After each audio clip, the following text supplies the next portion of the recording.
All right, and welcome everyone to another edition of the Supernatural Side Salad Show. It's a delayed start today, but that's okay. Um, we were just going to start off by talking about one of Thunderfoot's YouTube videos on Thunderfoot's YouTube channel. I'll let Quantum talk a little bit more about the video because I've been a while since I've seen it.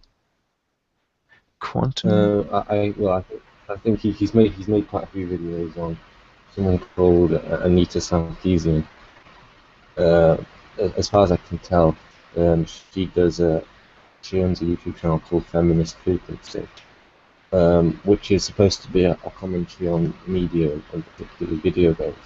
And it's essentially the idea that I think most of her videos are about one point really, the point that in video games women are objectified.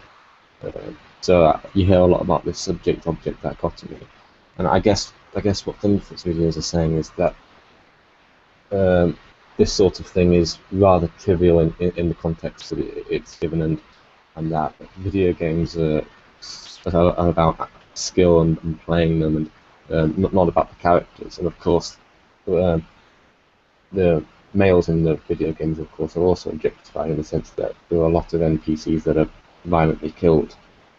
So in Call of Duty, I think there's been about 10 billion deaths. Most of them have been male.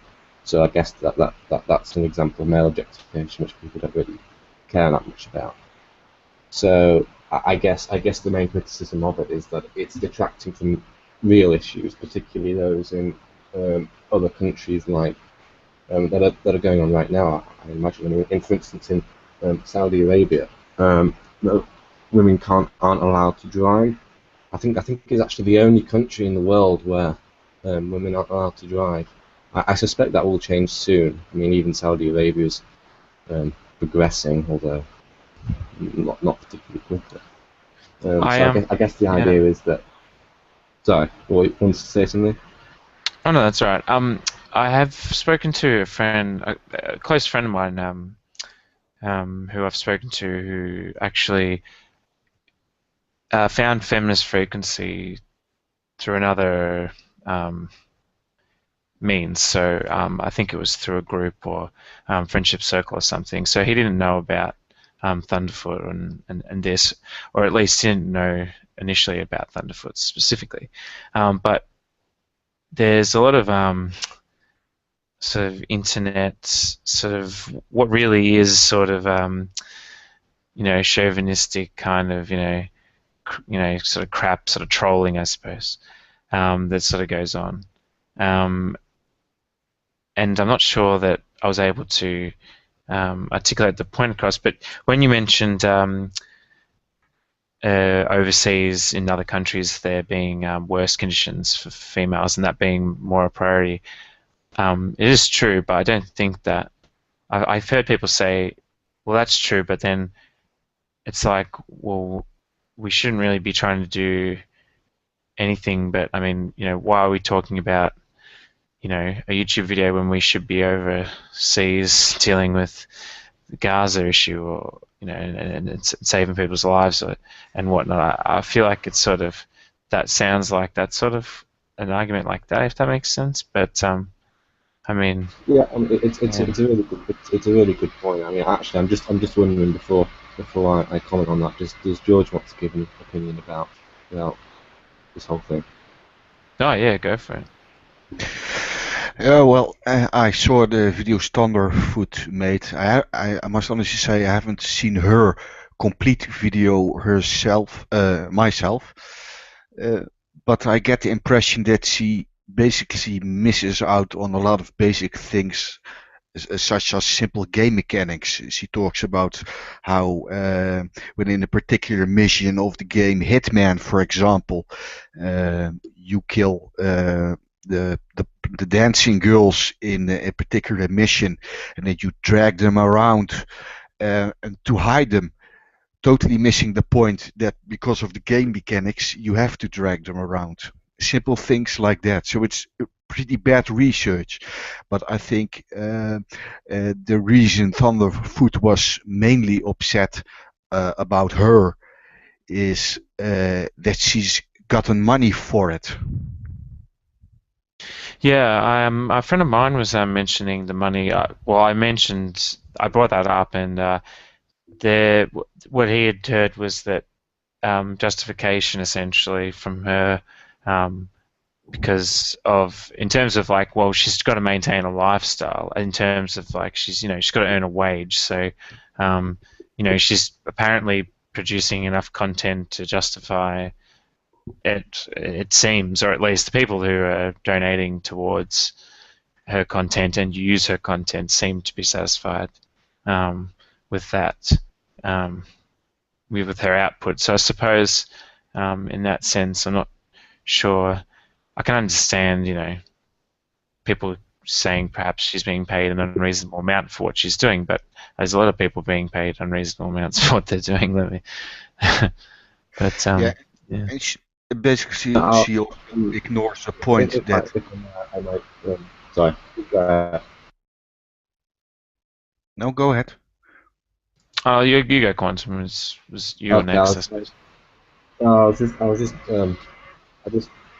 just thought it was a reasonable opportunity to respond to the comment that you were making. I think there are two main issues there. I mean, when she makes the video, as I get that she gets a lot of online harassment. I think we should sort of deal with that as a separate issue. I don't think it's necessarily connected with the things that she's saying in video games. I mean, I get harassment online. I mean, considering that I have about 180 subscribers, about 20,000 views, which is really, really quite small in comparison with most people on YouTube. I mean, I have a really small YouTube channel, a very small online presence. But even despite that, I've had about, I have had online harassment, including 3 death threats. So, and like I say, I've got very small Wow. channel. I mean, most of my videos are completely non-controversial as well. I mean, actually, the most controversial videos on my channel are probably these. Actually, this one isn't on my channel. Well, I suppose if you're a celebrity, yeah, sorry. Go. Yeah. Oh, yeah. I just think that perhaps, I mean, I don't really have, I don't understand, I suppose, the problem with when people have, when particularly feminists want to point out something, that might be, happening, in society, in some part of it. I mean, people take these sort of videos sometimes and things, and like they think to themselves, well, I'm not going to just, rape a woman, I wouldn't do that, that's just ridiculous, But there are people who have a completely different ideology. They believe that women are property and that they have the right to do what they want with it. I mean, all you have to do is just, I mean, all I have to do is go to the pub on a Sunday afternoon in my work and talk to a couple of the, the locals guys, and sometimes you find it, just good characters of people, but there are some people who have these ridiculous views, and there are other points of view as well, like racist views and other things of this sort of nature. But yeah, I just don't have a problem. I just don't see why people have to, I suppose, whinge about her bringing up some of the things that are being potentially. I mean, if there are people who are seeing some of these things and are seeing, well, their views are being adjusted, I suppose, based on that. That whether or not I sort of lost my train of thought there, but if anyone else wanted to carry on from what I was saying. Rethinks joined the channel. Well, I think we bring up quite a lot of points here, which is good. I mean, I think this issue is, even though it's about this one person, I think it's good because there are lots of things that you can talk about. I mean, I thought it might be worth bringing up a study that I read recently, which I mean, This is more about the broader issue about whether doing something in a fantasy like a video game, so for instance murdering people in a video game, has any effect on real life behaviour. I mean, this is an important issue.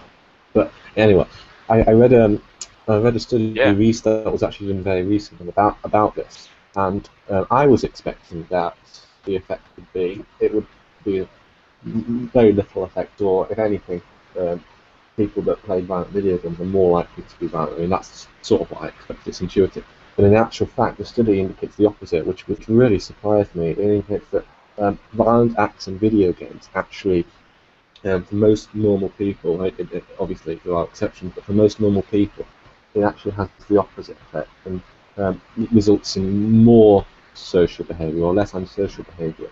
And the reasoning that the study gave was that when you kill someone in a video game, you actually elicit a sense of guilt, um, similar to what you would do in what would happen in real life, which is again kind of odd. But so I mean, if you were to murder someone in a video game, despite the fact that there's nothing immoral about it, you will still elicit a sense of guilt, and that sense of guilt transfers into real life behaviour. So it makes you think more about your own actions in real life. I mean, I thought that was interesting. It makes it. It sort of came across Yeah. as yeah. So, Yeah, I've been playing video games for 30 years, and as far as I recall, I haven't driven over old ladies yet thinking I will get bonus points.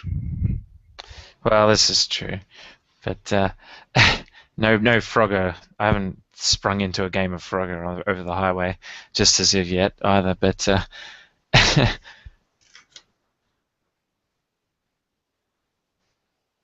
I mean, it is sort of a surprising result. But I mean, I mean, this study was obviously about violent actions rather than sort of specifically sexual violence. But it brings the whole question about fantasy versus reality. I mean, when people, I mean, I'm sure that children in the playground always have fantasies about killing bad guys, superheroes, that sort of thing. As far as I can tell, this sort of behaviour, the sort of imaginary, pretending to hurt people, is actually rather normal. Most children do it. I mean, I'm sure most of you did this sort of behaviour when you were a child. Um, as far as I can tell, there's no direct correlation between that and real life. And in fact, if anything, there's sort of an inverse correlation. Um, the thing to watch out for is when children actually do cross that line. I mean, there was a case relatively recently where a pair of teenage girls were torturing a gopher turtle, and that's important because there comes an age where if you're doing things like hurting animals, it implies a sort of um, sociopathic behaviour.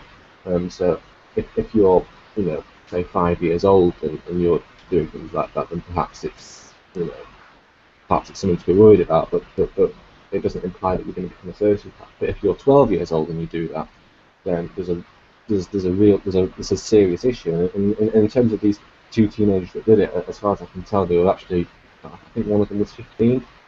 So that was they are going to get punished for this, and I suppose rightly so.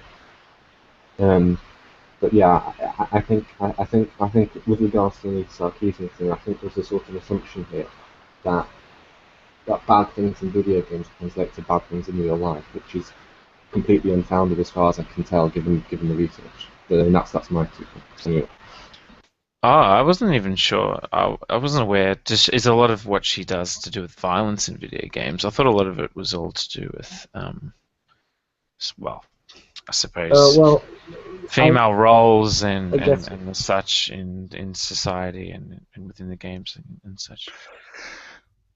Well, one of the things she commented about was a particular mission of one of the recent games, and I don't recall the name of the game, in which it was not Hitman, but the character was in the dancing club, and she was a bit angry about that because you had all those dancing girls on stage, and she thought that was a particularly bad way to portray women. But in actual effect, according to the video of Thunderfoot, because I haven't played that game myself, what the character in the game was actually doing there was trying to get rid of a female trafficking group. So as a character, you were actually doing the opposite of what she thought the women in the game were supposed to look like and act. So she's totally off on a lot of things.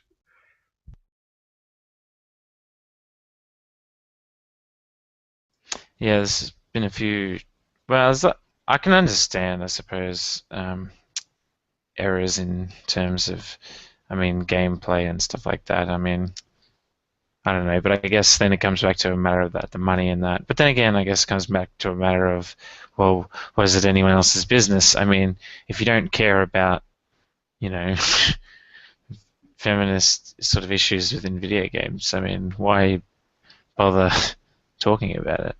Yeah, it seems to sort of push certain people's buttons, particularly Thunderfoot's, although there's a lot of baggage there to do with free thought blogs and a few of the other Skeptic and a few other people of that nature, and I don't have any idea what the goings on with all that was, but in any case, so I'm not going to talk about names or specifics, but yeah, sorry, go Connor. Yeah, I've comment a little bit about that. I mean, Thunderfoot just raised some other interesting issues around this. I mean, I'm not sure if we want to go on to a slightly different topic because they're in the.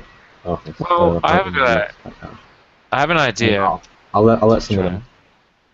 I have an idea to try, and basically, it's just going to be a random rant. So have a think, but I'll give each of you a go. So everyone, but you just get 1 minute, and you just basically give a point of view or an idea, something that's been really itching away at you or bothering you. Might be something someone else keeps getting wrong, and you know the correct answer, or something along those lines. And basically, each of us says our thing, and it doesn't get contested at the time or mentioned or whatever. It's just you go, and then if anyone has any questions about anyone else's particular rant, we can turn the discussion in a few different directions, hopefully. So, does anyone want to go first? Does anyone have a particular thing they want to? I had a feeling that perhaps Rethink would be keen to jump on this, so I'll let you take the floor. Sure. If you'd like. Well, actually, because you just mentioned it, I think I want to discuss free thought blogs. I figure myself sort of new to the skeptic movement, if you want to even call it a movement, and I'm sort of trying to figure out what is going on with free thought blogs and the broader split. It feels like down the skepticism movement, and it seems like it's almost always along the lines of feminism and more by name atheism plus. And I'm just trying to figure out what's going on there, because I see free thought blogs as founded by very rational, empirical people, and to be honest, I from what I can gather, and which isn't comprehensive, but from what I've looked at so far, what I've seen is really disappointing coming out of there. It does sort of strike me as a lot of groupthink, a lot of censorship seems to take place there. It concerns me that a movement founded on skepticism and rational thought resorts to a lot of heavy-handed tactics. They're not shy to ban people for disagreeing with them. Actually, Concordance, who I love, he just made a great video about this. It was like, I think this is like a year old. I don't know. I just came on it, but he sort of likens the fact that it's the difference between a club which allows non-smokers only and a club that doesn't allow smoking. And that one that didn't make sense to me at first, but the more I thought about it, the more it did. What, have I gone on over a minute? Is it just a minute? No, that's good. That's good. So that's a good. That is a huge. I think my question topic. would be. Yeah. Okay. Yeah. Atheism plus, and why? What, if anything, it's contributing to skepticism. All right. Cool. All right. And Quantum or George, did you have anything ready to go? As an answer to his. No. This is your very own. This is your very own particular thing that you would like to share or get out there, or idea. Yes. I have. I'm Dutch, of course, so the MH17 crash is something that comes to mind, and not particularly the crash itself, but the journalism about it and the particular photos that have been spread online on websites such as LiveLeak, where you can also see all those beheading movies and such. And well, I'm 42, so I'm old enough to deal with it, but there's always this risk that children could see it, and maybe in some sense it is the same kind of nonsense saying, talking about video games, but in this particular case, those photos and all those videos of beheadings in mostly the Muslim countries, ISIS and such, that's real. So it concerns me, and I understand why journalists do it, but it still concerns me that on a website like LiveLeak, the only thing you have to do is click on the little button and say you are over 18 years old, but there is no control or no check that you are 18 years or older. So there's the risk that a lot of younger children see it too. Yeah, so yeah, certainly, yeah, so a bit of a rant about potential censorship and stuff, so we can certainly delve into a bit of that. Quantum dropped before. Are you back with us, Quantum? Maybe. Can't hear you right now. Can't hear you right now. We'll just take 1 sec in case I've muted him. I didn't think I've muted. All right. Well, in any case, I'll just quickly, I suppose, say my little thing, which I wanted to talk about, which probably tie into a lot of the things, but it's basically to do with people that have belief that just doesn't seem to have, or what do you think's required for you to believe something? You know, what to you guys is, you know, is justification of belief? Because, you know, I was talking to a particular fellow in another hangout just recently, and he spoke and sounded like many sort of religious folk, some religious folk that I've spoken to certainly, and he was referring to particular experiences that he had had, and that because you wouldn't be able to prove that they didn't occur, that therefore his experiences were enough for him to justify believing in a god, in his sort of thing. So can hear you, Quantum, which is good. And so yeah, that was my little rant about that.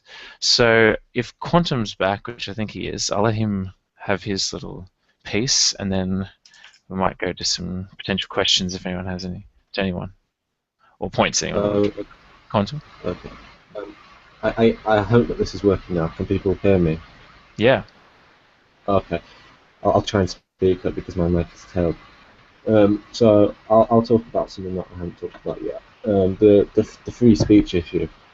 So as Thunderfoot made a tweet along the lines of to the USSR, saying that you can comment on someone else's video is analogous to the USSR saying you can comment on America about us. And he made the analogy because both the USSR and Anita Sarkeesian, I mean, the analogy just does sound a little bit ridiculous, I admit. Both gave the same reasons for doing it about personal safety. Now, I mean, I think the problem with that is that, you know, I guess Anita's issue with personal safety is legitimate, at least a lot more than it was for the USSR.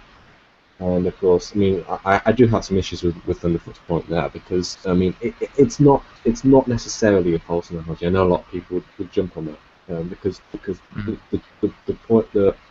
points that they're comparing are definitely analogous. I mean, it's not as if analogies are metaphors.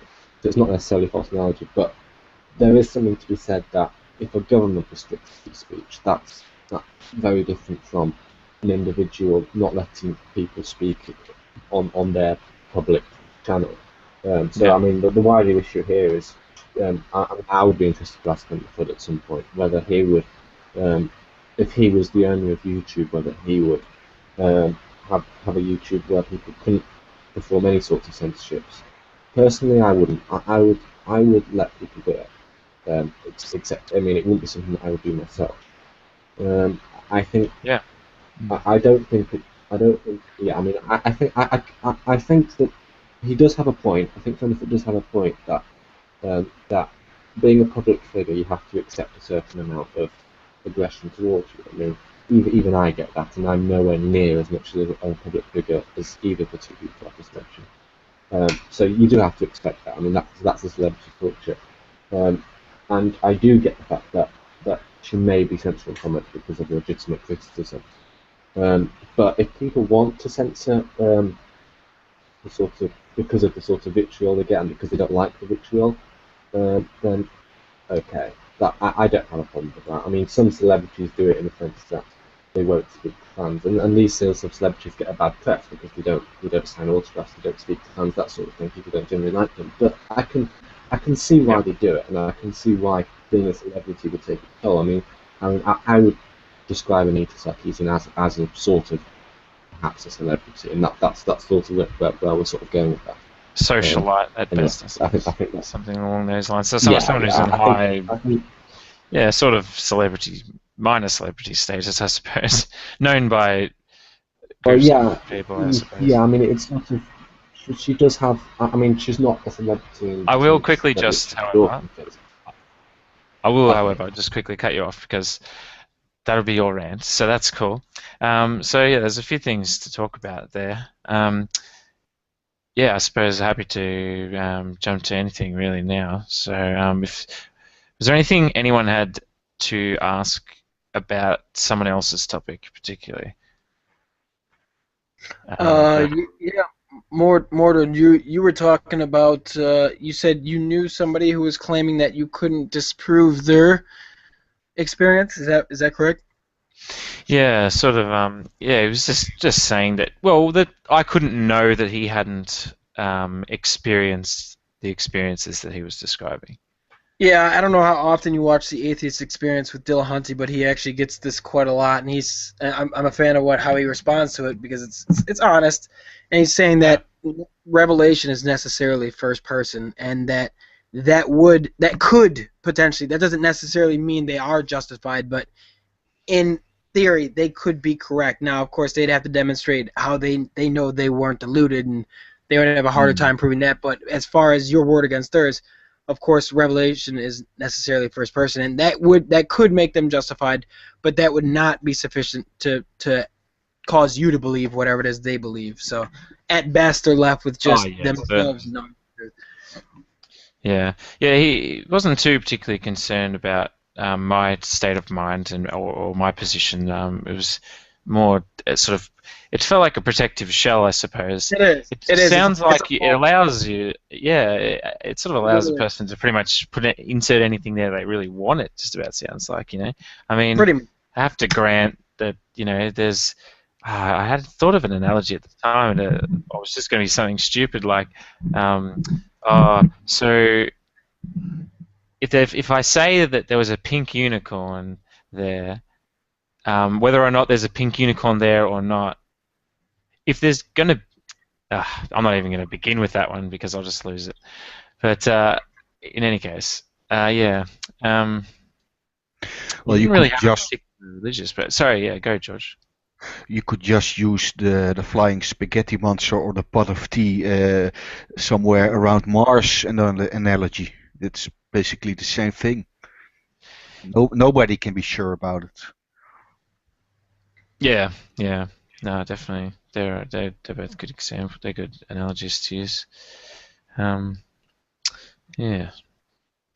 It's a fallback position, and when you're talking to somebody if somebody's interested in knowing what's true, then that's a conversation you can have. But usually when somebody gets to that point, it's like they're backed in a corner. They just want to convince themselves that that's what it is. So I just usually let them have that point, and it's not even worth talking to somebody like that. Obviously, they're not interested in knowing The what's thing true. that I wanted to bring up to him was the fact that despite the fact it doesn't matter so much as to whether or not, I mean, if he's giving examples of actual experiences, and I live in the same world that he lives in, for all I can tell, for all intents and purposes, and the things he's describing happening don't occur uh, in any other format or situation at all. There were some pretty far-fetched, sorts of. They were talking very specific, signs specifically written, or things arranged in particular ways, all sorts of things. The particular thing was that he was from Australia as well, which was interesting. He was from a different part of Australia, but there's this particular brand of sort of lovey, sort of spiritual Pentecostal sort of Christianity, and it's all sort of about the feeling and the love and the feeling at the time, and the presence of the Lord at the time, or this far out experience, and just it's just sort of overhyping and talking. It's sort of just sort of word farting basically about experience. I mean, emotional word farting, really. I mean, it's I don't know, but it's irritating to Well, hear a about. lot of things come basically down to semantics. Some things as simple as what is mentioned a lot. What does nothing mean? And to a scientist, nothing means something totally different than the word nothing we use in our daily lives. Nothing does not have to mean absolutely nothing to a scientist. There can still be something behind it, but it's very difficult to describe nature when we do not have particular words for something. And that's the reason why we started using analogies to make comparisons to something people can understand, and what the thing the scientist is trying to describe actually means. There are no words for it, and when there are no words for it, we invent new words for it, or we use old words to describe something scientists have proven. And one good example for that, at 100 years ago, we had the concept of time, and we had a basic understanding of space. And then Einstein came along with his theory, but there was not a particular word for it, so we made a new word for it, and that's space-time. And that's a new word which uses old words to describe a new thing, a new discovered thing. But in not all cases is this possible. So you're stuck with old words trying to describe certain things, and the problem you get then is that different people will have their own idea on what that particular thing actually means. Because well, we're all different and we all have our own experiences. We bring that into discussions, and so if you're not one of the major flaws you often see on YouTube, and sometimes even between the discussions people like Ray Comfort has with atheists, is that they're not on the same level. They're using words, and they're using the same words, but when you're Yeah. watching it, you know they are not talking about the same thing. And that's a problem. You have to have a basis and a basic understanding of the words before you even discuss it, because otherwise your whole discussion is flawed. Yeah, if you don't have a true understanding of what the other person, if you can't be sure that the other person understands the terms or phrases that you're using, you can't be certain that you know how they feel about that or what their point of view is. Yeah, no, definitely, for sure. Continue I to do see have it a again. question. So, am I audible? Yeah, far away. Okay. Yeah, I do have a point about that. I think it's possible to get too bogged down in semantics. So the way I like to work is if I'm debating with someone, um, I try to define all the potentially ambiguous terms as well as I can. So I guess I don't need to give examples, but I mean, if I'm debating about religion, then I might go out of my way to define what I mean by religion, just to avoid any sort of ambiguity. Um, but at the same time, what I hate is that I don't want to have to define every single thing I say, and I want people to be able to look at the context and appreciate the ideas rather than the semantics.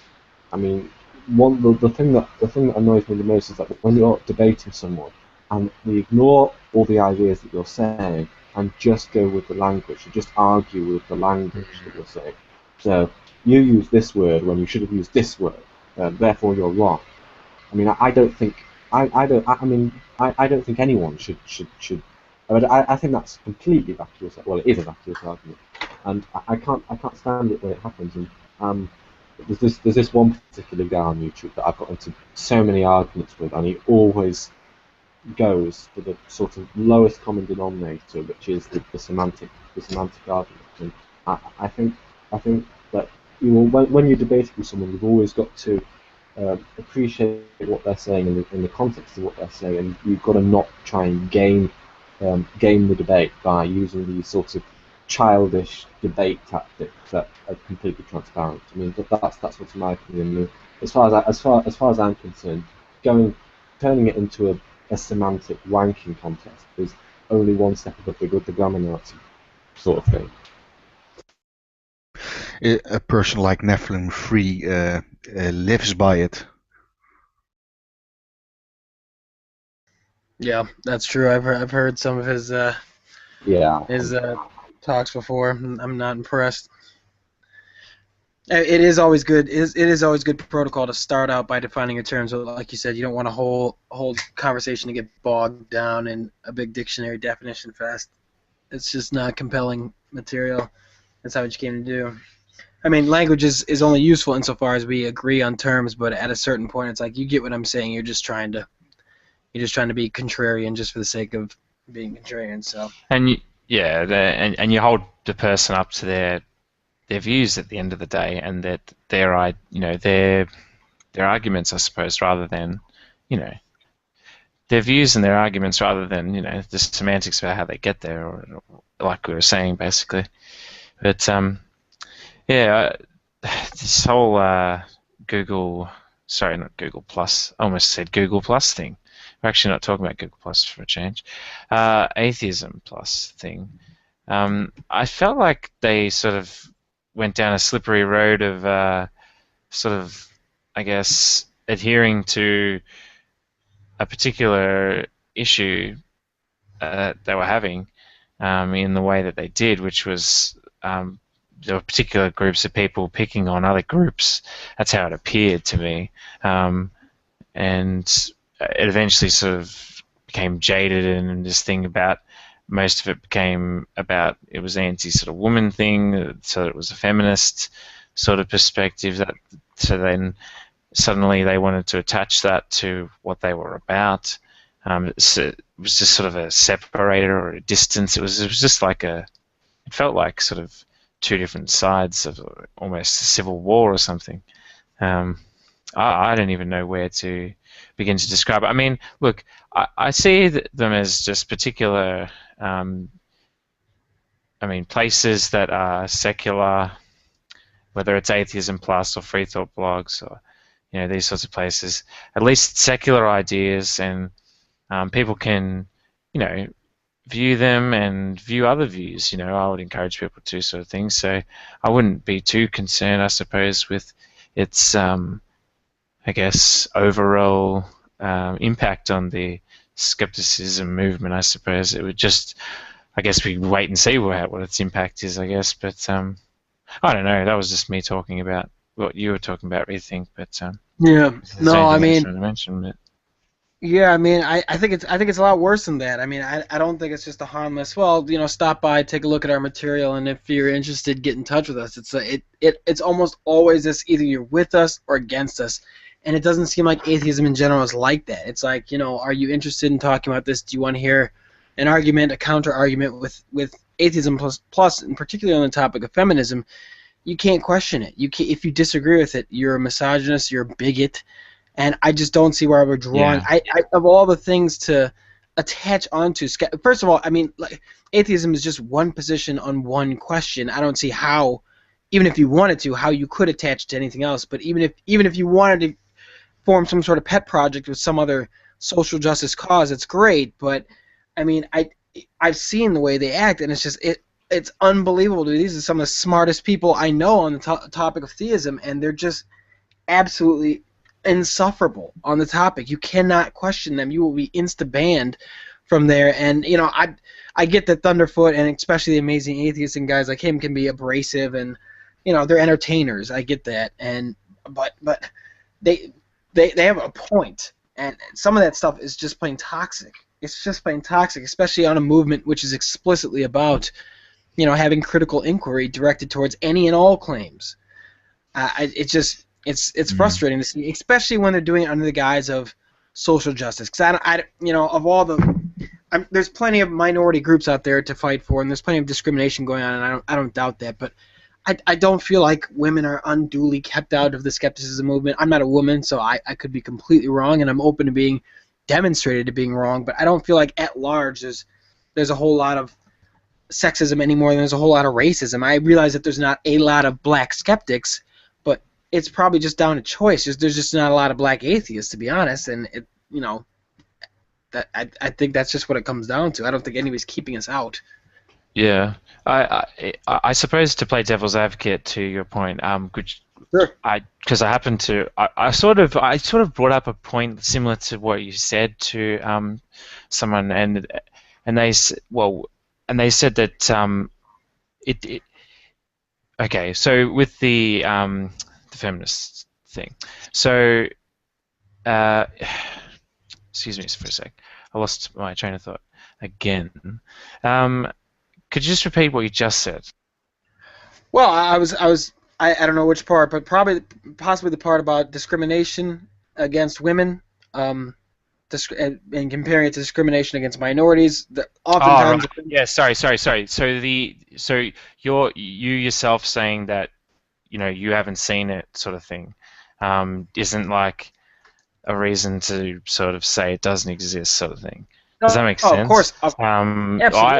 That always sort of gets brought up to me, sort of thing, whenever I sort of say, well, it doesn't seem like it, it seems like pretty alright, and then it's sort of like, maybe you're not seeing anything, but I'm completely open. I mean, yeah, if I get that. I mean, I'm completely open to hearing stories of people feeling marginalized, and I completely sympathize. I mean, I get that there's all sorts of marginalized groups in today, and I accept that. I'm just saying, when I hear I need feminism because, and I've gone through hundreds of these pictures, and I've heard hundreds. I've listened to Sarkeesian's work. I've heard a lot of feminist arguments, and I just reject them outright. That doesn't mean they're wrong. I'm just saying I'm not yet sufficiently convinced of these.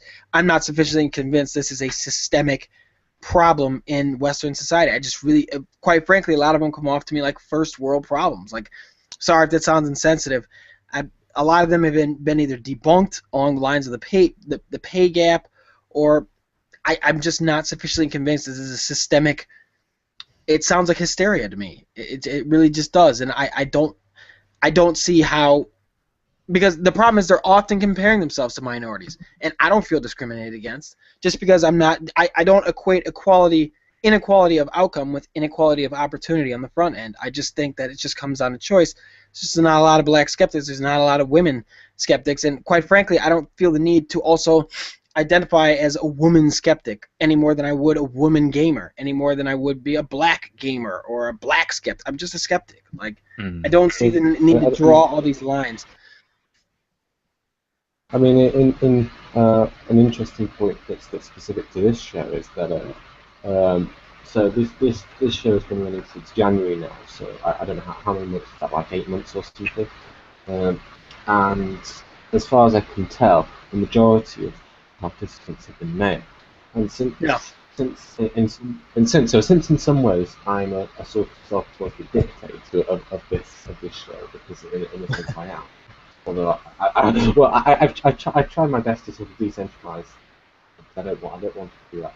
I've tried my best to sort of decentralize it, but in a sense, since I found it, most of what's happened is down to me, and obviously, I'm not going to take credit for it, because a lot of the credit is with the regular participants. Anyway, I was making a point. This is not just my own vanity. The point I'm making is that since I did found it, if there's any disparity between the number of men and women that are represented on the show, then that would sort of imply it's my fault.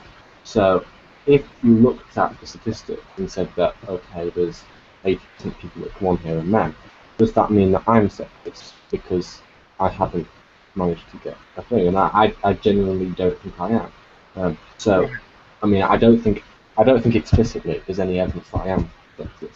So the only other option is that somehow I'm sort of I'm sort of subconsciously doing this. I mean, I honestly don't see how I'm doing that. I mean, I don't think that is the only other option. Yeah,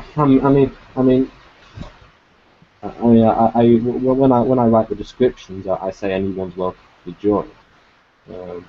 So I don't think I've done anything that could be construed as being sexist. So Right. if we use this as just an example, I hope I am going to sort of circle jerk and tell.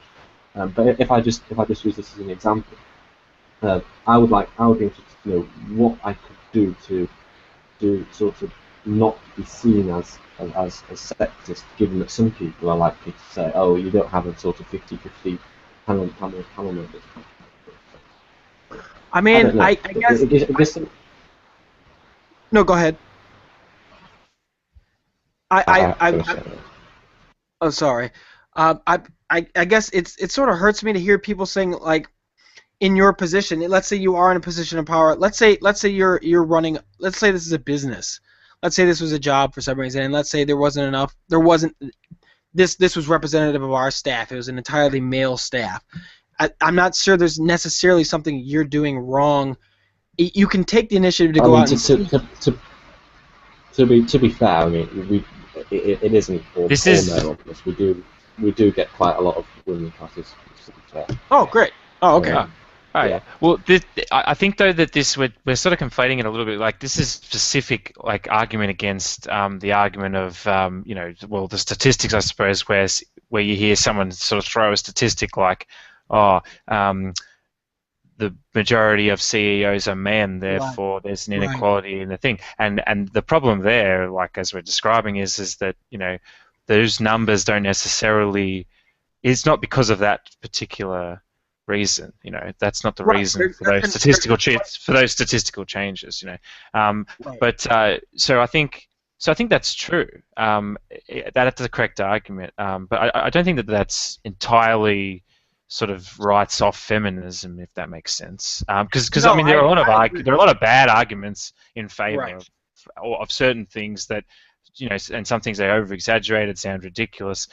Some things only apply, I think, in certain contexts, and the inverse also sometimes applies, where there's cases of, I mean, there's no such thing as, like, I guess, if someone's has a racist attitude and it causes a violent act or something like that, I mean, that's where there's a problem. And I suppose you could see any particular group, or more than one, of a particular racial group or a particular religious group or a particular ethnicity, whatever, doing something because they believe something incorrectly, wrong to another particular group, but it wouldn't necessarily, it's not like, oh, well, just because they're black, or it's like a black thing, or it's like a woman thing, or necessarily in a lot of the cases.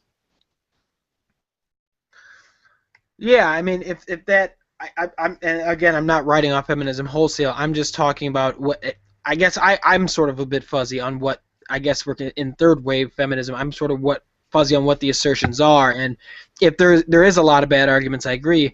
My question is, I've only heard bad arguments. I've never heard an argument that I found compelling from feminists. I'm not even sure what the entire assertion is. To be perfectly honest, so if somebody wanted to educate me on that, I'd be all too willing to have them. I mean, I go out in comment sections, especially on Thunderfoot videos and stuff like that, where I see the most passionate feminists arguing against, no, you don't understand, that's not what it means. I'd say, jump on a Google Hangout with me, please, and tell me. I would love to talk to you. They never take me up on it. They never take, and that hurts. That sucks, because I'm genuinely interested in hearing what they had to say. I think, I mean, I suppose I only have a very layman's understanding, and I suppose part of that reason is because I'm a guy, and I suppose, but that's not indicative of that. But anyway, that's Right. to be circumstantial. But long-winded answer to that. But anyway, I think I don't know if it's postmodernism.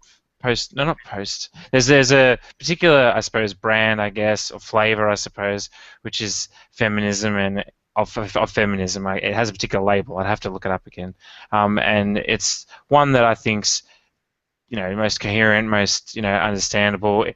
It's just like, it's just about, equality and fairness, but it's just has specific things which, are relevant to, gender divide, so particular things that, girls have to specifically be, conscious of, and certain attitudes, well, not attitudes, but certain things, there's differences, and understanding those differences and doing the best we can with those differences, and, in the end, it's all about being equal and stuff like that. But it's just the historicity, I suppose, of and it still exists in other places in the world, but discrimination against women is the reason why it sort of exists, I suppose, if that makes sense. Yeah.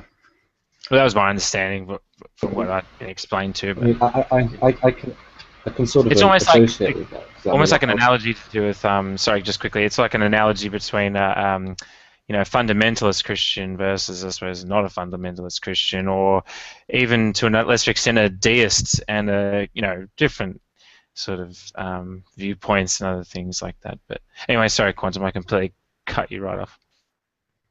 Oh, it's fine.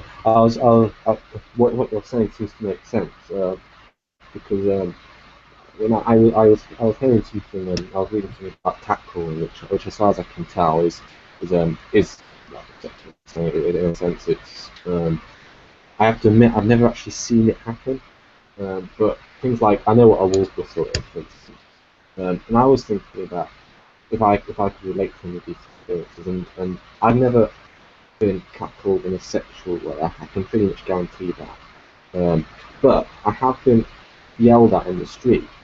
And it wasn't anything. It wasn't in a sexual way, but it was in a sort of it wasn't a sort of a very aggressive, domineering type fashion. Actually, one time it happened was in a train station.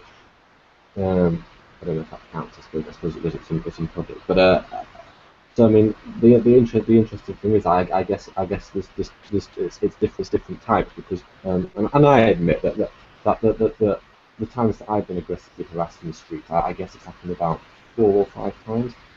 Sure. All of them were met. I agree with that.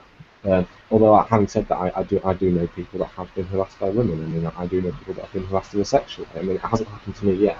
But the sort of harassment that I've had has been, that clothes that I've been wearing, the sort of, when you get like a gang of sort of, it tends to be fairly stereotypical. It tends to be teenage men, 15 years old, Immature, probably smoking, probably drinking on the street. Yeah, by the sort of people that hang outside of shops. Loiters, actually, in the UK, loitering is a criminal offence. Yeah. I mean, if that should be counterpoint, and there should be counterpoint, and so for that reason, I think that there still should be voices and counter to those sorts of things, even though, well, me or you, we obviously don't hold. We're not going to harass women or do any of these sorts of things, but because it does exist, whether it is people under the influence of alcohol, whether it is immature people, certainly grown adults that are immature. First of all, First of all, I mean, I would accept probably that men tend to catcall more than women. However, when I was in college, I was a Ford model for 4 years, a Ford Inc. model, and out of the Chicago office. And me and all my male model friends couldn't go anywhere. Couldn't go anywhere without getting catcalled by women and sometimes men too, gay men. But I mean, this is the idea that it's only men is ridiculous. And to your point, there is counterpoints. And when I think some of the best conversations out right now. I don't identify as an MRA or maybe even as an anti-feminist. I just reject feminism. That's not the same as being anti-feminist, I guess. But I think some of the best conversations and dialogues, the most interesting dialogue happening right now is between anti-feminists, anti-feminists and feminists, and the counterpoints are so vociferously denied by the feminists. That's what's frustrating to see coming from a movement which, again, prides itself on equality, a lot like Atheism Plus priding itself on critical inquiry and then shutting down anybody inquiring critically. It's like, okay, Sure, what about? I think though that with, I mean, Atheism Plus, we can isolate it and we can say, okay, this is their specific set of, you know, ideas and standards. But Yes, I mean, yes, no, I was just using. yeah. But I just wanted to clarify. Well, yeah. I guess just but quickly, you know, I mean. Yeah, I mean, I guess my there are question is, ridiculous. Yeah, there are ridiculous points. Sorry, I think. Sorry, what you were saying, that there are ridiculous points out there, and there are counterpoints to those. You know, are there any good points? I've not heard any good points. To what in a sense? To feminism. I'm all for It's enriching the lives. I mean, at its, you know, fundamental level, it's just about enriching the lives of young women and encouraging them to be, you know, free from sort of any sort of restrictions in terms whether there may be, you know, I mean, men are stronger than women. I mean, that's just a physical dimorphism in the gender. So there are particular things that women have to do or should do, like as we've sort of mentioned before, you know, to live, you know, to be safer, because, you know, if it comes down to it, if a guy who's physically stronger wants to do something to a woman who, you know, someone who's weaker, they're going to be able to do it. So it's just. Although having said that, there is a point about this, that in domestic violence cases, you have to bear in mind that physical strength over time is becoming less important because of things like weapons and not even guns, but even knives. So in hand-to-hand combat between the average man and the average woman, 9 times out of 10 the man is win. But when you take that to knife fighting, okay, in knife fighting maybe. This is, I mean, yeah. This isn't. This isn't a flat stick. I know, but certainly women. Yeah, certainly, I know, but women. I definitely get what you're saying, but I think it's just important to raise the point about domestic. If we're talking about domestic violence, I think it's important to raise this point that in domestic violence cases, we shouldn't be assumed that women can't do that much damage to men because of the differences in strength. Because of weapons that are being used, and I'm not even necessarily knives, but you can use anything as a weapon, and weapons are very good equalisers. I mean, like I say, in a knife fight, a man might just have the edge, but in a fist fight, obviously the man's definitely got the edge. Whereas in a gunfight, it's probably equal. I think there'd be basically there would be very little differences there. A very modernist view of feminism wouldn't ever want to like push anything that would, you know, put men at risk for any particular reason. I mean, or any particular vulnerable people at risk. You know what I mean? I don't recall who was it. I think you raise an interesting point about go ahead. A while ago, I saw a video, and it was a woman, a feminist of the very early times of feminism, and she said basically that when we started the movement, it was necessary to label it, but society has changed, and so feminism should change with it. And a lot of people do not realize that it has worked, but it has also changed. So the label feminism we use today is not the same label as 30, 40 years ago. Right. Mm. My question is, why do we need a group like you? On one hand, you say more that it's a group which is about equality, but then in the same breath you say it's about enriching the lives of women. I guess I just don't. Every time I hear feminists talk, they seem like humanitarians, egalitarians. We agree on so much. I don't understand why they don't just embrace the humanitarian. Yeah, I'm all for advocacy, but I think Can I, by and large, can I each make, I don't like. can I I make think conversations, nine out of 10 uh, conversations about feminism tend to, and these aren't conversations that I'm privileged to have because I can't seem to get one to have one with me, but when I listen, they almost always devolve into victim Olympics. Well, who's more oppressed, men or women? And I think they each have their own unique set of challenges in society, but I don't see the need for a specific advocacy group for either gender. I just see a need for humanism and egalitarian thought. Go ahead. can I bring up a point here? Because I think there's something relevant to what I was saying earlier. Uh, with regards to the sort of, I mean, one argument that, I mean, this argument probably just has some validity that a normal feminist is about equality and it's just a radical fringe, and I can see this.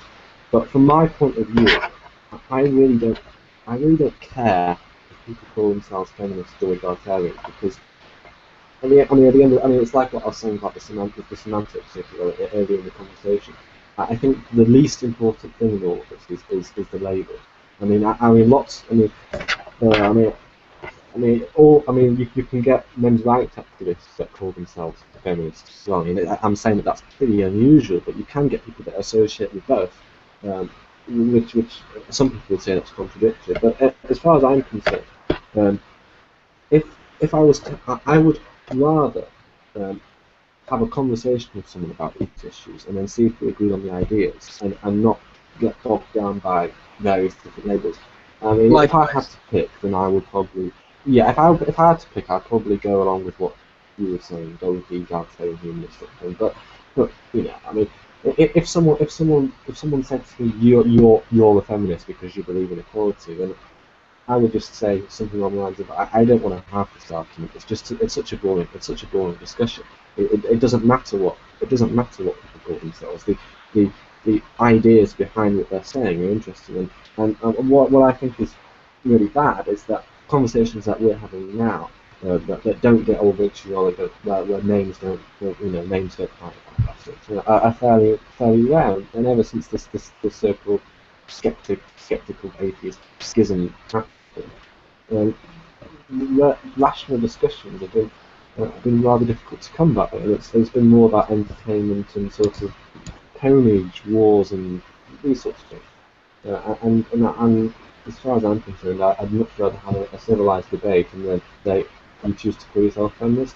Fine, it doesn't bother me if we agree on everything else except the label. Then I don't care. Yeah. Mm. Well, it goes both ways, of course. You have, well, this is particularly about divorces and the child care then, but you have those people that dress up like Batman or Spider-Man and go stand somewhere demanding equal rights for themselves. But a lot of times the woman tends to get the children, and those men tend to not agree with that, of course, particularly if it is their own children. So the equality goes both ways.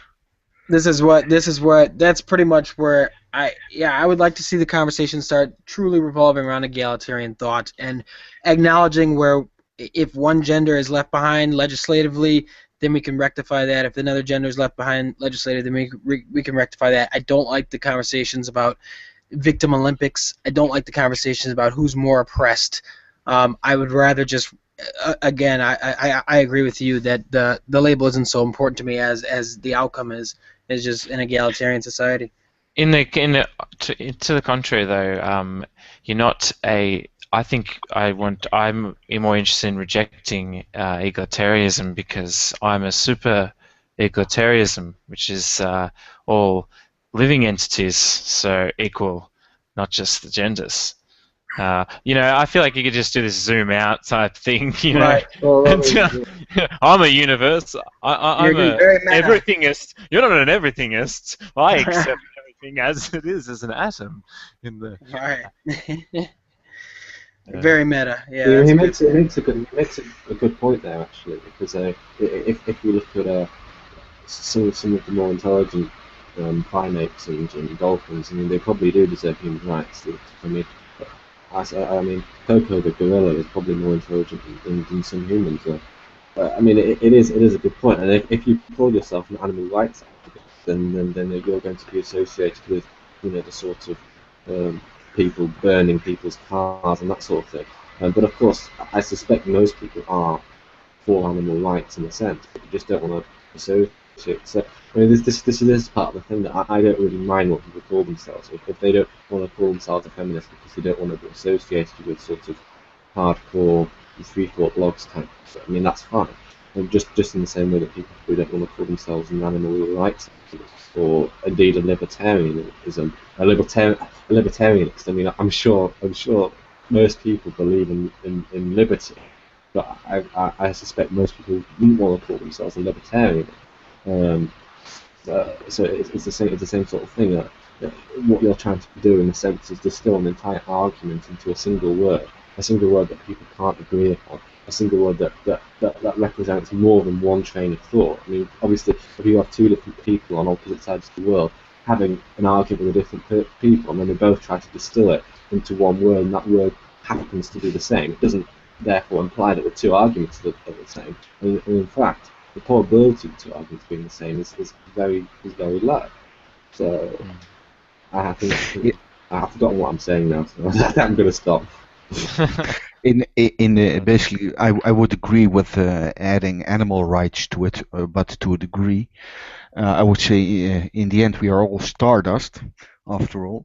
But if you add animal rights to equalitarianism, a difficult English word for me, I would only go so far to add animal life to it that has proven sentience. Yeah, So that was my next question actually. I just want to clarify. Elephants. I made up a phrase. I definitely made up a phrase. For point of analogy, I am not a super egalitarianist. No, you're perhaps first I've started wave, something. You're first wave super eagle, whatever you said. No, that was my. Well, that was my next question. Is would somebody who's a universalist, or I don't know, it's a crazy thought to indulge in, but still, would that necessarily mean? What would that mean with regards to animals? Would that make them a vegan or a whatever the other word for that is? I forget. Not a vegetarian. Yeah, vegan. They'd be one of those people that believes they can survive off just oxygen. I can't remember. Breatharians. Breatharians. Those are real people. They'll be inhaling the universe. That's all they need. Have you seen those people? Have you seen those Bush was one of these super egalitarians. George Bush was. Have you heard the quote? I believe humans and the fish can coexist peacefully. George Bush. You're following in George Bush's footsteps. There you go. That is kind of funny. That's quite funny. I did want to just quickly. I think we can sort of segue into George's particular rant, which was about. I suppose it's to do with censorship. Really, I mean, well, I suppose censorship. Is it? And also particularly the point I was interested in was whether if something's violent is historical or this historicity attached to it, and you have footage of it, is that any more important, or does that have any more of an impact than, say, watching Dexter or something like that? I'd be curious to hear everyone's thoughts, but I'll let you start, George, because it was your rant. Well, we all know Dexter is just a TV show, and the gore you see in some of these beheading movies, you can't compare that to a movie series like Dexter. It doesn't compare. Just today, and I'm sorry for saying it, and if somebody is disgusted by just the description of it, but today, then shut off your ears for a few seconds. But today I saw a movie. I I think it was in Iran by ISIS, but I'm not sure. It was in 2013. Uh, of a captured soldier, and they were sawing his head off with an old rusty saw. And so I'm talking about those kinds of things. And I understand you have all this freedom and such, but it takes literally 5 seconds to find that video if you type in the particular words in Google. It's so easy to find, and there is a danger that I think children see that, and I don't. There should be more. Yeah, I don't know, protection. I'm not even sure how you would ever be able to do that, but it's basically discussing it. So I'm sorry, George. If you could give me a recap, because maybe I missed your point. Are you advocating? You think there should be some kind of internet censorship regarding content?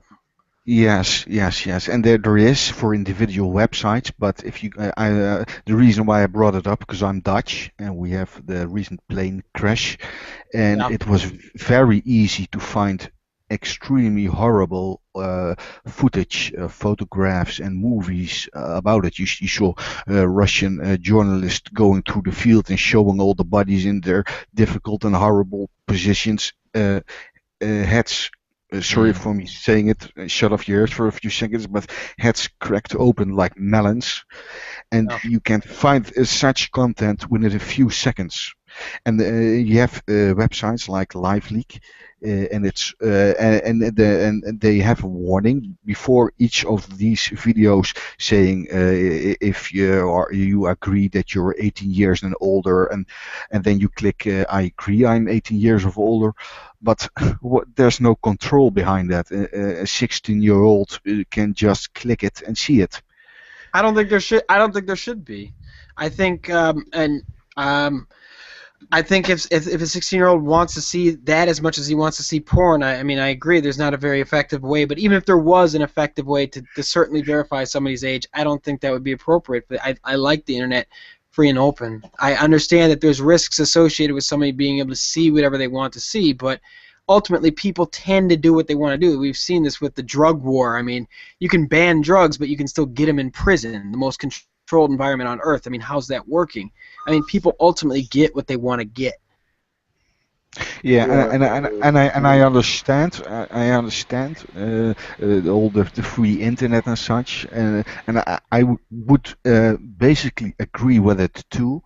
But I think it's troubling that it's so easy to find such content. Yeah, I agree. I think I've got an argument that's rather orthogonal to both of what you're saying. Well, although I just wanted to bring up first that the UK has actually done this, in a sense. They brought in legislation recently to where all new ISPs, if all new connections to an ISP automatically block pornography of all sorts of descriptions. So if you want pornography in the UK, it doesn't apply to the vast majority because they already have internet connections. But to all new users, if you want pornography, you have to opt in rather than opt out. I mean, I suspect most people will opt in because the vast majority of people, as far as I'm aware of the research, do actually watch pornography, and that's among men only. But the idea of that legislation was to protect children from seeing pornography, and as far as I can tell, my argument for this is, I guess, a little bit nuanced. I mean, first of all, just because people can get around the system doesn't mean that system shouldn't be implemented. For instance, in the UK we have gun control, and despite the fact if a criminal really wanted to get hold of a gun, they probably could. But there's no doubt that gun control in the UK is effective. I'm not saying it will be effective in the US, but I'm saying that in the UK, gun control is definitely effective, as it is in Japan. So just because you can get around something doesn't mean it's not effective. Having said that, the argument against there are some good arguments against censorship for those. I mean, especially for those people that do want to watch pornography. In terms of children accidentally seeing pornography, you could put some of the blame on the parents because the parents are fully capable of censoring the internet themselves. I mean, you can buy software that will do it. You can buy child protection software that will do this. And I mean, given that given that there are already a lot of irresponsible parents out there, I mean, and schools, of course, already do this, so it's not really a problem in schools, although actually, like I say, it doesn't always work. I mean, the first time I saw a pornographic image, I was about 12, and that was actually on the school computer, because you type something into Google, and it just occasionally, you can't avoid it, it pops up an advert or something. On the teacher account, I bet. Well, it was. I think it was on my pupil account. I mean, I was. The point is, I think what I would say is that you do need a small amount of censorship. You have to censorship the worst stuff. You can't have the sort of stuff that George is describing. And obviously there are certain things that are already illegal that are obviously going to be censored.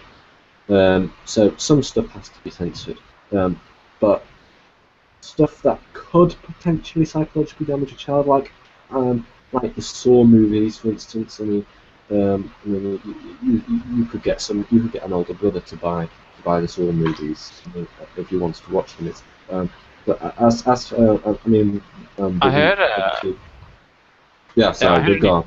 I heard an interesting conversation. It was a psychologist talking about how when a 5-year-old watches, say, a scary thriller like Saw, it's not as scary for them because they don't have the sets of experiences to equate to the types of things that are happening to the people in the movie. So, you know what I mean? Like, you as a grown adult could be like, oh my goodness, like, could you imagine, like, because you got these previous experiences of, like, not being stabbed or shot, but, times where you've been hurt, or, I don't know, you just have more experience, I suppose.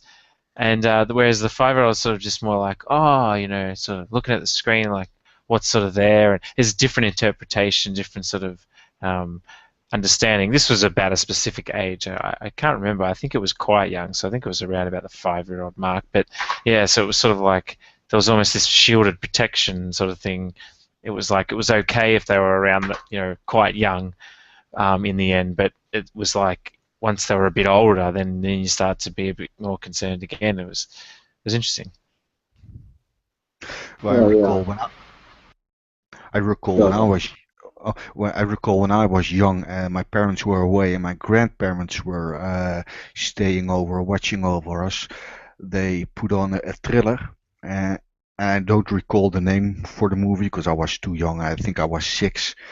And I still, till this day, 35 years later, I can still vividly recall the images of that movie I saw back then. And that was a movie from the 70s, so there wasn't a lot of gore, but it made an impact on me as a child.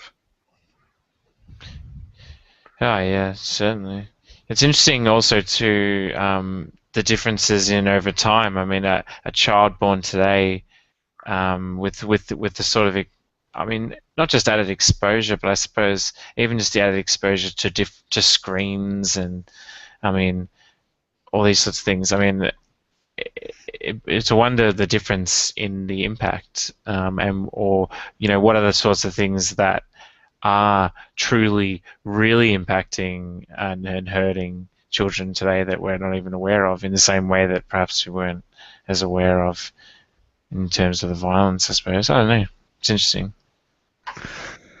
Yeah, there's a good documentary around, and I don't recall the name because I just thought of it. Otherwise, I would have looked it up, about the censorship in American movies. And I don't know if you have ever seen it, but there's an organization in the United States.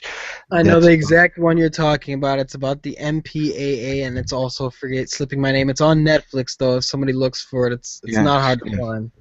Yeah, and there is something simple as judging a movie like the last Rambo movie, in which he kills like 50 people in 1 minute, big holes in the head and all that. They are less concerned about such violence, but they are more concerned about nudity in movies. Like, the breast is showing longer than 2 seconds. That's a bad movie. Yeah, that's it's so funny about that. It's like I suppose I was lucky in the sense that that was one of the things that well, I was unlucky actually when I was younger because it was backwards. My mum believed that she didn't care how violent the stuff that I saw was. In some sense, not unrestricted, but in some sense, she was always more lenient in terms of violence, whereas she was a lot less lenient in terms of sexual content. And it's interesting, yeah, where that comes from too. But I think and that's I, a I You wouldn't could raise make, my you could children make the same way, but yeah, sorry. you could make arguments for both of those, but why is it the case that the F word is thought of as being just as bad as something like a Saw movie? I mean, you say the F word too much. In a movie, it'll get in the UK, it'll get an 18 certificate.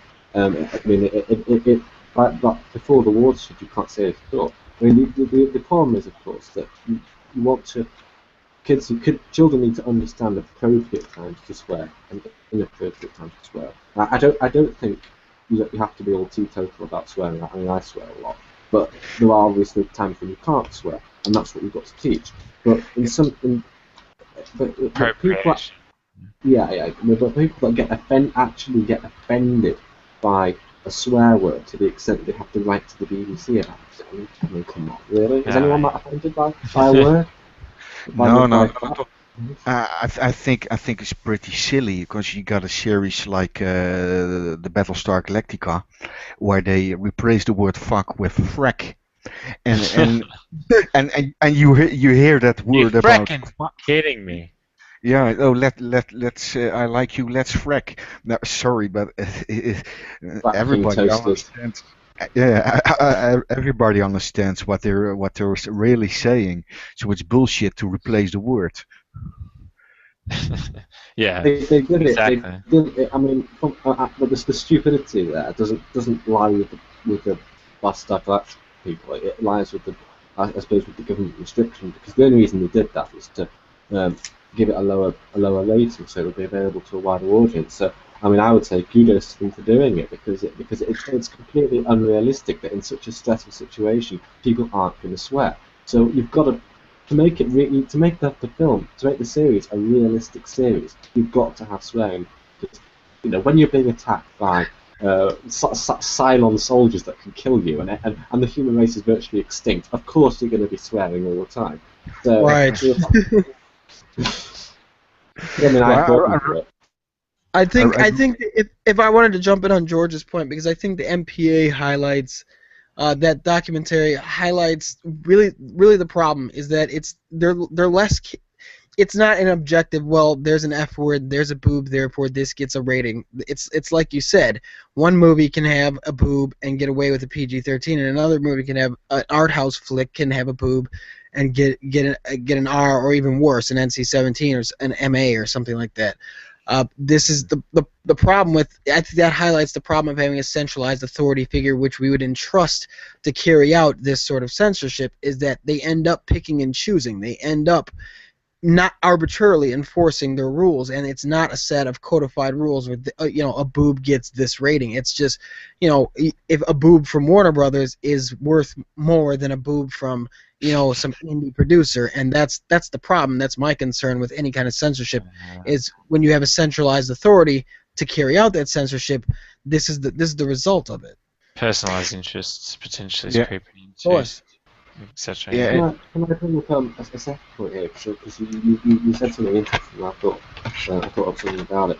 One of the arguments about inequality that I do think has some merit, but ironically we don't hear about much, is the fact that female breasts have to be censored, whereas male breasts don't have to be censored. Now, this is not an argument we hear a lot, which is sort of surprising, because it's one of the few examples that I can think of that I really see. And I mean, I don't. It's not something that affects me, because I don't usually walk around shirtless. But I don't really understand why our society is so against female breasts. I think there's evolutionary biological reasons why the reproductive organs are censored, and because a male's breasts. But the What's the breasts what's I'm not saying they're no, valid. no, but they're the not the same? problem, reproductive organs. The problem with the PGA, the organization was called, is that when you look at movies from the USA from the 1970s, you see a lot more nude. And the point they brought up in the documentary was that the people who are basically they get a question list, and they have to count how many words they hear the word fuck, or how many seconds you see a boob and stuff like that. But the people who are making those judgment calls are not representative of of the people who will be watching the movie. Most of them were white house mothers that didn't have to do anything else during the day than watch a movie. Right. Interestingly, here's an example of something really think I just thought of is just take for example yourself, right? You want to go for a jog and you're in some place and it's like very hot. Anyway, so you decide for whatever reason, all intents and purposes, you don't normally, but in this case, you take a shirt off, right? So you jog without a shirt on, right? Now, you might get, as you said, because you're an attractive man, a few jeers and whistles potentially along the way. But for most part, you know, you'll get away with it. There's no big deal. You could probably go into the supermarket, buy your groceries, and then go home. Whereas as the woman certainly couldn't do that. And I mean, I'm not entirely sure why necessarily. Well, first of all, Just because they're larger, then I know. I'm not. No. It's a fair point. I just wanted to correct you. I didn't say I was attractive. Just some fool managed to pay me for standing there. So somebody was crazy. I threw that in there. I appreciate that. But no, I think it's a valid point. I think if that was like if somebody was making that point, I would say obviously that's an example of non-equality, even if it seems trite or arbitrary. I'd say, all right, fair enough. That's I think that's not fair. If a woman wants to breastfeed in public or wants to bare breasts, or maybe if on the other side they want us to cover up, maybe that I don't know. Maybe that might be a thing. I would be willing to entertain the argument. I guess. Yeah. I mean, why are breasts sensitive then? I mean, what's the reason? I mean, we censor organs that are reproductive and scatological. But as far as I can tell, breasts are neither scatological or reproductive. So why? It's just the culture 10,000 years ago when we were walking and sleeping in caves. It was normal to see a naked woman, and you see that still in a lot of African tribes or in the tribes in the Amazonian rainforest. A lot of women walk bare-breasted, so it's just culture, and I think in the USA and in Europe it's basically a religious problem. In the USA, it's particularly weird because I'm actually in Germany right now, and we were just at a nude beach the other day, and it wasn't a huge deal, but for me, this is the first time I'd ever been to a nude beach, and it is such a huge deal for us. And my girlfriend, who's German, is just like, it's so bizarre because on the one hand, we're very puritanical, we're very eager to shelter our kids from sexual this and sexual that. And on the other hand, it seems like we're very loose with there's you don't have to have a license to go pick up a gun, or you don't have to have it just seems very contradictory to outsiders, and they have a point. It is a bit contradictory, and I'm not sure why, but I think it largely has to do with culture. It's very contradictory because I think most of the porn is made in the USA. Quantum Overlord said Germany's a paradise. I don't know about that. It's very nice here. I will admit it's very nice here. But they don't refrigerate eggs, and from being from America, that's absurd to me. And I also understand England doesn't either. They don't put their eggs in refrigerators. I don't know. Maybe you can. Yeah. Well, no. I think that's an interesting question because I'm not really consistent on it. I mean. As far as I can tell, I mean, when I buy an egg, I eat it the same day, really. So there's so many little differences that I've come across since I've been here. In Australia, it's there's sometimes you buy them off the sometimes you buy them like supermarkets will have some in the shelf and some in the fridge, and like I mean I keep mine in the fridge when I take them home, but often will buy them from the shelf and then take them home and put them in the fridge. I mean, kind of seems silly, I know, but it's just always been the case. Yeah, it's weird. I don't know. There's so many weird things I've seen, but You should also try the European peanut butter because it's a lot better than the American. is this like the Nutella? No, that's chocolate, I think. Peanut butter, the brown stuff. And then, Nutella's hazelnut spread, or what's the brown? Where'd You you eat get it with peanut butter here, yeah. Do you mean Oh, Australia? I was confusing it with nutmeg, which is completely different. Nutmeg isn't anything to do with that, is it? What's a spice of some sort? Yeah. In Australia, don't they have? Is it like marzipan, or does that sound familiar to you? Yeah, yeah. What is that? I don't really have it. I think it's a cake. I think it's marzipan Oh, cake. no, I'm thinking of something. I'm way off base here. All right, forget what I said. Not sure. Yeah, I wasn't quite familiar with that. Basically, Australia is like not. It's like a wussed out cross mesh between like a lazy America and sort of chilled out England, if that makes sense. I've been to Perth twice, so I liked it. I personally loved it. So. Yeah, I really want to go to Perth. Actually, I live in Melbourne, but my football team's based in WA, Perth. It's a long story why I barrack for them, but I've seen them play in Melbourne, but I want to go over there and watch a home game. It'd be pretty cool. Do that soon.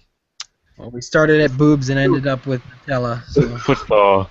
Well, that's a very manly. That's not a bad transition. Stereotypical masculine crap. What a horrible. We definitely need a conversation. Surprisingly, I don't really like football, if I'm honest. Well, that's another thing. We don't call it football. I just automatically assumed that you like. Well, I didn't automatically assume. I wasn't actually doing that, but I was joking around. But yeah, it's funny when we social norms and stuff like that. It's like, well, I actually don't like that, or I actually don't do that. Right. Having said that, in England, football is a massive deal to everyone. I mean, I guess I'm not more the exception than the rule. And football is huge in England. I suspect it's bigger in England than it is in Australia. I mean, it's real big in Australia because we have your football and we have our football. You have footy. There's people nuts about soccer, your football.